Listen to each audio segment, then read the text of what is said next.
Speaking of ASIC miners, we do have a new ASIC miner coming from Dogecoin. And right here, or for Dogecoin, from Goldshell Miner. And this is going to be the Mini Doge 2. There's 130 days out from this post, which was on February 27th, 2023. It's now March 5th. So we still have quite a few days before this launches. The hash rates are as follows: 335 mega hash a second at 260 watts for the low power mode, or 420 mega hash a second at 400 watts at the high power mode. If you took a look at that under the calculator at 10 cents a kilowatt hour, which actually we have now adjusted to 13 cents on all of our other calculators, so we'll continue to do that now. At the low power mode, you would be making about 2 cents a day on Digibyte plus Dogecoin. You would be basically break even on Litecoin but plus Doge. And if you tried to go to the full hash rate of the 420 mega hash a second at 400 watts, it looks even worse, right? You're losing 20 cents a day for a unit that's probably going to cost you $200. These mini units are always pretty neat, and sometimes you can get away with like purchasing a mini unit that does really, really well as a coin pumps or something along those lines. If you're wanting to learn to participate within the networks and so on, these can be a nice little entry level to get your feet wet with ASIC mining. But from an investment standpoint, it's not something that I would recommend. I think that saving up and purchasing, you know, a piece of equipment that is going to be more expensive yet more efficient and actually become profitable is highly advisable. For example, if we looked at something with the, script algorithm, for example, we have like the Antminer L7 here. And yes, you are talking about between $7,000 and $10,000 depending on where you source it. But at 13 cents a kilowatt hour, you're making $13 a day still. Yes, it's going to cost you a lot more, but you're going to have more longevity out of it and it's going to last longer. In the case of a bull run, will these maybe be worth it? Sure, probably. That's definitely a high likelihood. But then so will this. This will perform just even that much better in a bull run. So when it comes down to like purchasing ASIC mining equipment, I'm not a huge fan of the mini miners. I have a lot of them. Yes, I buy them. I test them. They're all running. They're relatively quiet. So, if you want to run them on a 120 volt circuit, you're good to go. But is it something I recommend? Not really. But we do have a new piece of equipment that is extremely interesting, especially if you've been following proof of useful work in the short term, and it's coming from iPolo. iPolo launches the A-series computing device. With the heating up of ZK and AI-GC industry, there is a growing demand for devices that can support ZK and AI-GC computing. The devices that meet this computing demand have higher requirements for CPU and GPU computing power. In response to this specific demand, iPolo has launched their A-series computing devices. The appearance of iPolo's newly developed A-series is similar to that of a desktop computer host, which can be removed on all sides, making installation more convenient. The graphics card with high performance of large memory and CPU with high core are used in the interior. The memory of the graphics card can be used to render scenes. The larger graphics memory, the more scenes that can be rendered in parallel. CPU can be used for parallel computing. The more cores, the stronger the overall computing performance.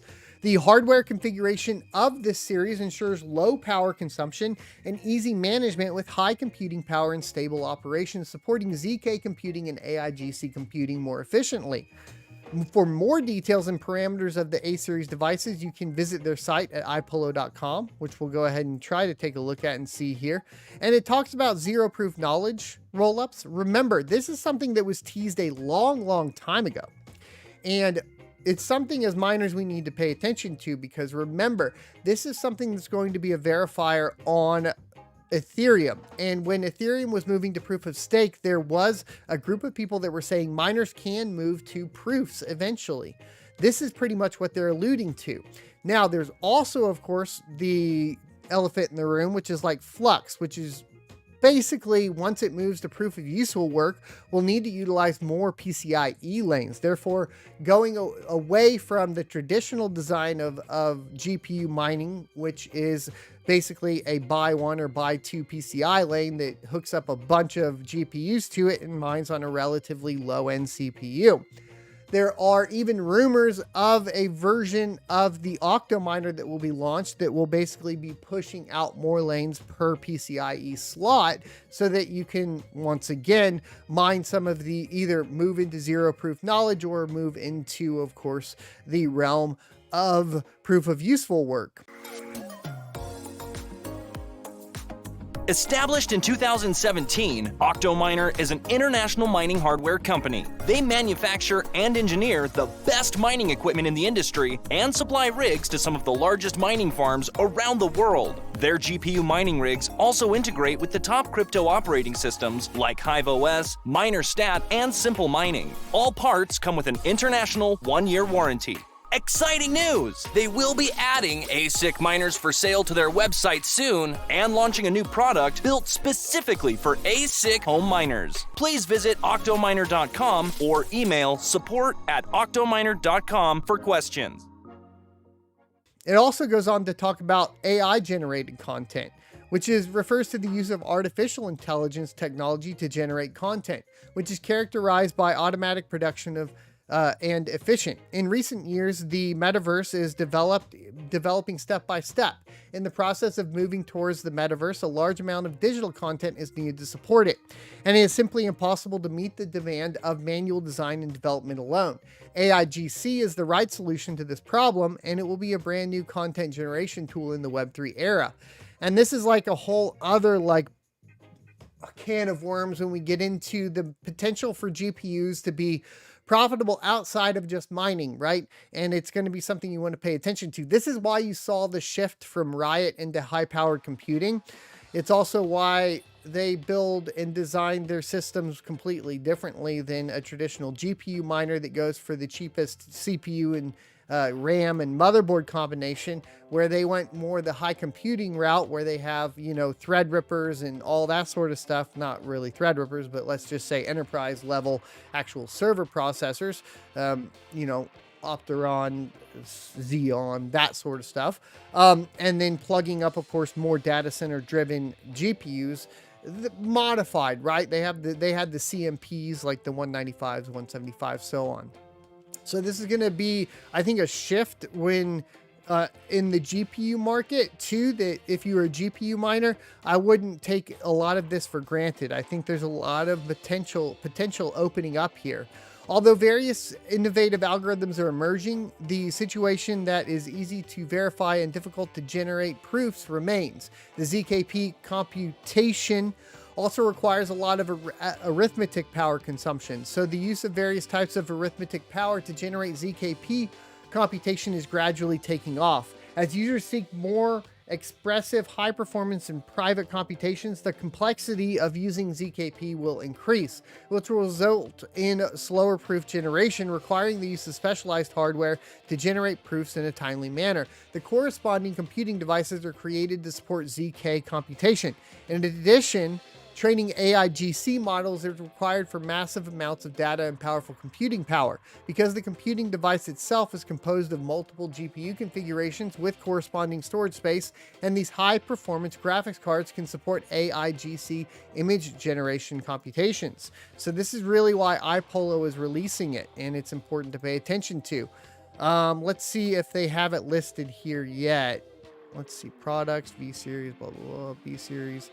This is going to be called what? The A series? What did they say? Yeah, the A series. I don't see any. We'll look under news. A series right here. This is just what we read already, right? Yeah. So doesn't look like there's any news specifically on what these boxes are going to pertain to. I think a great option if you're going to want to be covering or building these yourselves, interestingly enough, would be like Threadripper, or even newer AMD workstations in like a Corsair half XB Evo.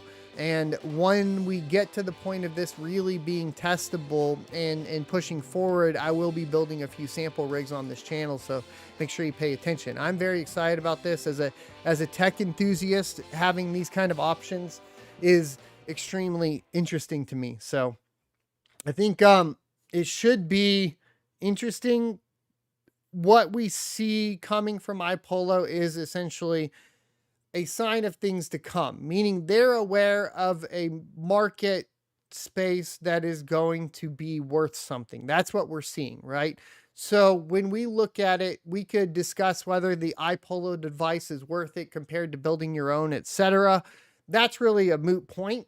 I think the actual discussion comes down to, oh, what is happening with proofs?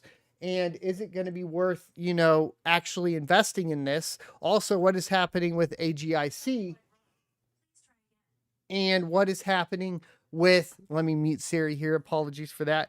And what is happening with proof of useful work, which is really what we're interested in, right?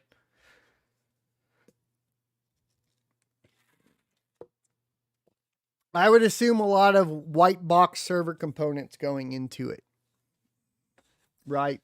Super micro motherboards, maybe thread rippers with, WX GPUs or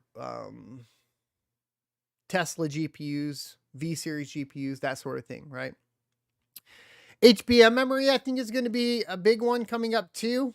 That is going to play a big part in a lot of this as well. Meaning you might be well advised to purchase GPUs that have HBM2 memory, and start to, in a bear market, move away from your GDDR6 and GDDR6X platforms, because I think you'll have yourself in a better position to basically generate revenue off of HBM2 devices. Meaning, just like we were talking about earlier with like a